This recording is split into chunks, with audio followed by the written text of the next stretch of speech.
Have you ever looked up at a clear blue sky and just had this weird feeling like, what if someone, somewhere, is secretly pulling the strings on our weather? I mean, if you spend any time online, you'll find these wild stories about secret plots to dim the sun and control the entire climate. So today, we're going to unravel this whole tangle of conspiracy and some really cutting-edge science to figure out what's actually going on.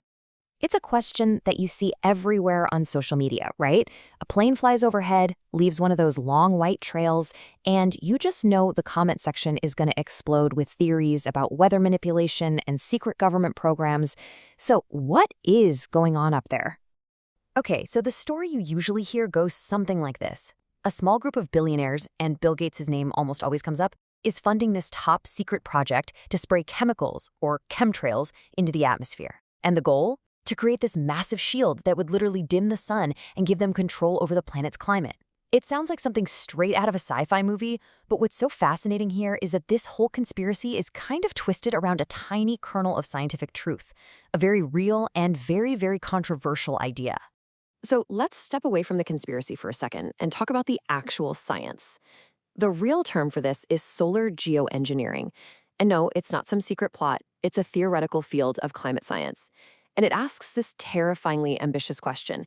If we can't stop global warming fast enough, could we engineer a solution by literally blocking out some of the sun? Now what's really interesting is that those online rumors didn't just pop up out of thin air. They latched onto a real research initiative, a project called SCoPEx. And this right here is where the lines between fact and fiction start to get really, really blurry. So let's be super clear. Yes, a project backed by Bill Gates at Harvard University was actually looking into this. It was called SCoPEx. That stands for Stratospheric Controlled Perturbation Experiment. Now, its goal wasn't to change the world's climate overnight. It was designed to run a tiny, tiny experiment just to see if the basic concept could even work. The plan itself was actually pretty simple, at least in theory. A high-altitude balloon would fly way, way up into the stratosphere, much higher than any commercial planes. Then it would release a very small amount of calcium carbonate. We're talking basically chalk dust. The idea was to see if these little particles would spread out and act like a giant invisible sunshade, reflecting just a tiny fraction of sunlight back into space, and in doing so, cooling the planet down here below. And this brings us right back to those white lines in the sky. The conspiracy theory calls them chemtrails, but the scientific reality is that they're contrails. You see, when a jet engine is way up at high altitude, it's incredibly cold. The hot, humid water vapor that comes out of the engine freezes instantly into billions of tiny ice crystals. That's the cloud-like trail you see. It's a totally normal thing, not some secret chemical spray. So if this technology could actually work, why is it so incredibly controversial? Well, because trying to control the Earth's climate is the absolute definition of a high-stakes gamble. The potential rewards are enormous, sure, but the potential for a complete catastrophe is, well, it's almost unimaginable. Let's start with the upside, the big promise. Proponents argue that if this was deployed on a global scale, it could achieve this, lowering the Earth's temperature by a full 1.5 degrees Celsius. In theory, that could halt the most devastating effects of climate change and keep us cool for years. But then, you have to flip the coin. The risks are just staggering. Scientists are worried it could do severe damage to the ozone layer. It could radically alter weather patterns, causing catastrophic floods in some parts of the world and brutal droughts in others. It could disrupt the monsoon seasons that billions of people in Asia and Africa depend on for their food, leading to mass famine. We might even lose our blue skies.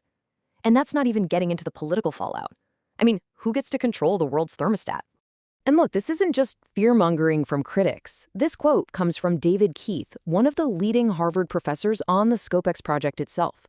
When the scientists who are actually leading the research are the first people to tell you that the concerns are very grave and real, you know you're in some seriously uncharted territory. In fact, the global outcry and the sheer weight of these potential risks got so big that the SCoPEx project, even its tiny little test flight, was officially canceled in early 2024.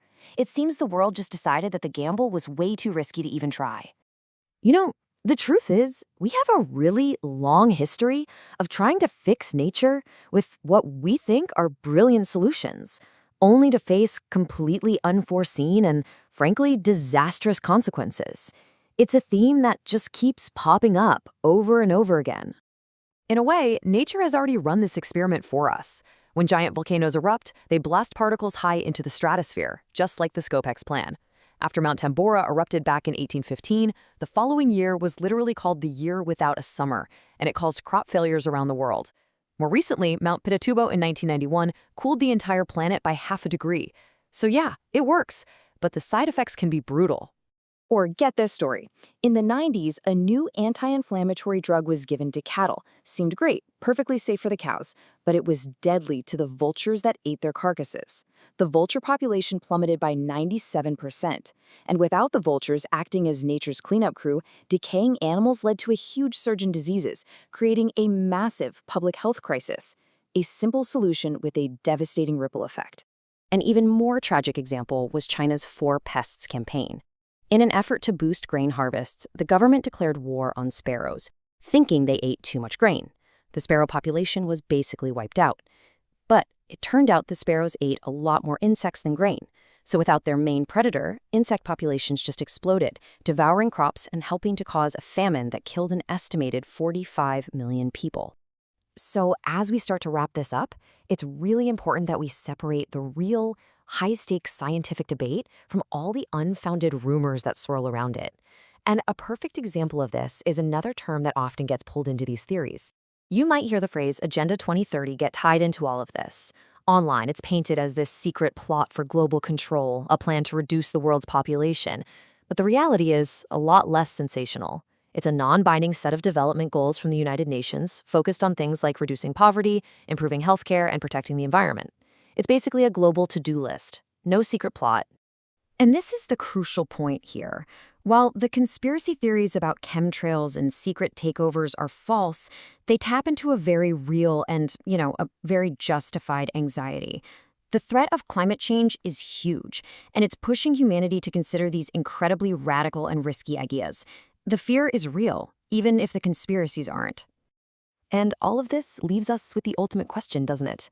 Solar geoengineering presents this fascinating and, frankly, terrifying dilemma. It offers a potential quick fix to a problem that we created, but it asks us to meddle with the very systems that keep our entire planet alive.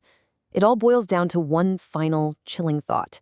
In our desperate search for a solution, what if we end up creating an even bigger problem?